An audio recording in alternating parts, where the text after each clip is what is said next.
집과 일터가 한 집에 있으면 무슨 일이 생길까? 집과 일터를 한 집에 모아서 살고 싶어하는 가족, 그 중에서 특히 일하는 여성들은 갈등에 대한 질문을 많이 한다. 시댁들과 같이 사니 어떤 심리, 어떤 갈등이 있느냐, 또 불편하지 않느냐 하는 의문들이다. 나는 통상 이렇게 답한다. 여간 마음이 모질지 않으면 같이 사는 게 더 힘들지도 몰라요. 내 뜻은 이렇다. 주부는 어디까지나 주부고 엄마는 어디까지나 엄마다. 자신이 어떻게 생각하든 주변에서 그렇게 생각한다. 아이들, 남편, 부모님, 친척들도 그렇고 하물며 남들도 그렇게 생각한다. 일보다 집이 먼저 아니냐 하는 심리가 깔려있다. 그래서 일터와 집이 같이 있으면 집안일로 쉽게 간섭하려 들고 언제나 시간을 낼 수 있을 것이라 생각한다. 아무 때나 쳐들어오고 무엇이든 부탁하려 든다. 무의식적인 심리작용이다. 나는 꽤 모진 편이다. 업무 시간은 어디까지나 업무 시간이다. 업무 시간 중에는 모든 집안일은 없는 것이 원칙, 기난 용무에만 원칙, 용건만 간단히 원칙이다. 여기에 예외가 있다. 가족이 나를 건드릴 수는 없지만 나는 언제나 가족을 건드릴 수 있다는 나 중심의 독재적 원칙이다. 이런 원칙을 세운 이유는 간단하다. 나는 우선 시간과 싸우기 때문이다. 집중하는 시간을 어떻게 만드느냐가 일하는 데 가장 중요하다. 또 나는 가족 그 누구보다도 부담을 더 지고 있기 때문이다. 아무리 식구들이 가사를 분담해 주어도 주부는 집안이 무난하고 푸근하게 돌아가게 하는 책임의 중심에 서 있다. 그 심리적 부담은 무척 크다. 나 자신을 위해서나 가족을 위해서나 모질 필요가 있다. 주부의 육체적, 정신적, 심리적, 정서적 건강은 그 무엇보다 중요하다는 이기적이면서 또 이타적이기도 하는 원칙이다.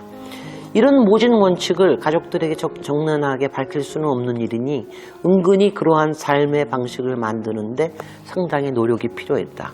우선 나는 설계할 때 집 들어가는 동선과 일터 동선을 구분해 놓았다. 집 대문을 나서서 다시 회사 대문으로 들어간다. 마음가짐을 돌리기 위해서다. 3초 정도의 머리 회전이지만 무척 상징적인 효과가 있다. 이사 처음 와서 부모님은 왜 집과 회사 사이에 인터폰을 설치 안 했는지 의아해하셨다. 바로 아래층에 두고도 비서를 통해서 전화를 하니 영 어색하셨던 모양이다. 그만큼 심리적 거리를 두려는 의도적인 설비였다. 초기에는 부모님이나 시누이 댁 가족들이 사무실에 자주 들렸고 친척들이 방문할 때도 인사치레도 있었는데 이것도 시간이 흐르며 자리가 잡혔다. 물론 어색한 순간도 적절하지만 서로 이해하기 나름이다. 누구보다 내가 모질어야 했다. 자신이 세운 원칙을 다른 사람이 받아들이게 하는 데에는 누구보다도 자신의 노력이 필요한 것이다. 우리 딸들에게는 명쾌하게 일렀다. 딸들은 오가며 자주 들르고 나도 그것이 반갑다. 그 때문에 집과 일터를 합했으니 말이다. 그러나 선은 명확히 있다. 아이들은 눈치가 빠르다. 회의하거나 일에 집중하고 있을 때도 나 지금 바빠 하면 행동 고지를 알아서 한다. 이제는 나 요새 좀 바빠 하면 벌써 알아서 아예 건드리지 않을 정도로 세련됐다. 대신 나는 아무 때나 독재 원칙에 따라 가족들을 건드리곤 한다. 일이란 단 1초가 아쉬울 때도 있지만 또 쉼표가 필요할 때도 있으니 말이다. 같이 점심을 먹기도 한다. 집과 일터를 합친 직후에 초등학교 2학년이던 막내에게 점심을 해줬던 기억은 강렬하다. 그 좋아하는 된장찌개를 먹다 말고 갑자기 다가와서 나를 얼싸안더니 참 좋다 엄마 하던 막내. 나도 참 좋았다. 눈물이 핑 돌도록 좋았다. 짧지만 강렬한 그런 순간을 만들 계제를 최대한 찾는다. 점심 얻어먹으려 어머님께 들려서 못다한 이야기도 한다. 그렇지만 나는 무척 조심한다. 내가 흐트러지면 내가 세운 원칙이 금방 무너져버리고 그 원칙의 권위가 없어져 버리니 가장 조심해야 할 사람은 바로 나 자신이다. 여러분들 정말 여러분들 제가 책에는 굉장히 이렇게 순화된 말을 써놨지만 정말 참 어려운 일이 많아요.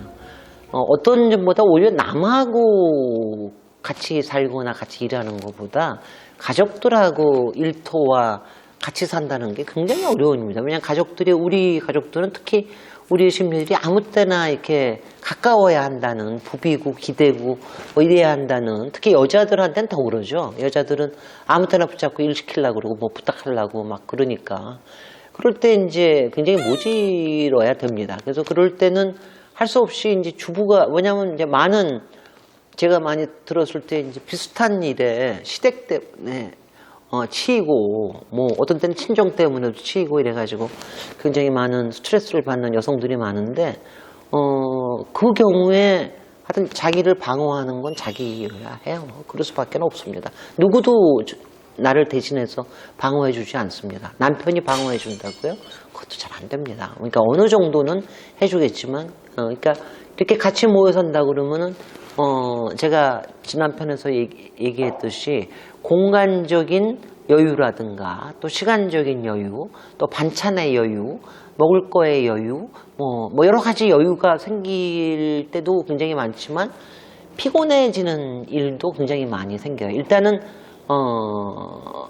앞에서 얘기한 노동은 굉장히 많이 줄지만 정서적인 노동을 해야 되는 양은 늘어날 때가 꽤 많아요. 그럴 때 이제 자기 자신을 지켜야 되는 게 굉장히 중요하죠.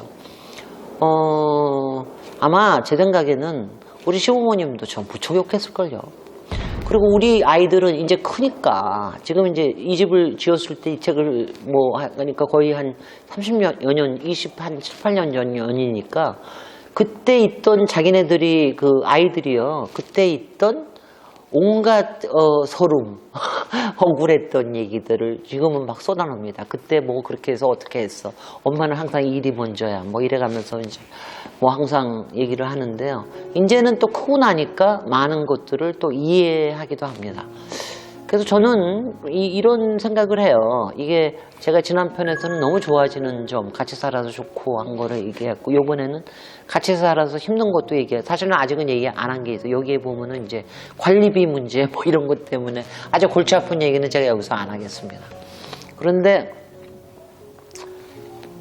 하여튼 내가 충분히 그거를 할 수 있을 거고, 뭐 자신감은 아닙니다. 그거를 할 각오가 돼 있고, 그리고 그렇게 함으로 해서 얻는 많은 이익들이 자기한테 굉장히 괜찮다 이럴 것 같으면은 충분히 생각해 보실 수 있는 삶과 집의 옵션이 아닌가 합니다. 제가 왜 얘기했죠? 이제 제가 독재한다고. 저는 독재하는 것도 굉장히 필요하다. 나를 방어하기 위해서 가끔은 자기 자신을 위한 독재도 필요합니다. 특히 여성들은, 주부들이 그런 걸 잘 못하셔가지고 너무 피곤해 하시고 그러니까 그런 거는 좀 했으면 좋겠습니다. 그래서 오늘의 숙제, 오늘의 숙제. 오늘 한번 이거 한번 해보시죠. 아마 지금 꼭 같이 살고 그러진 않는다 하더라도 가족들하고 같이 살아서 피곤한 점들이 한두 개가 아닐 거예요.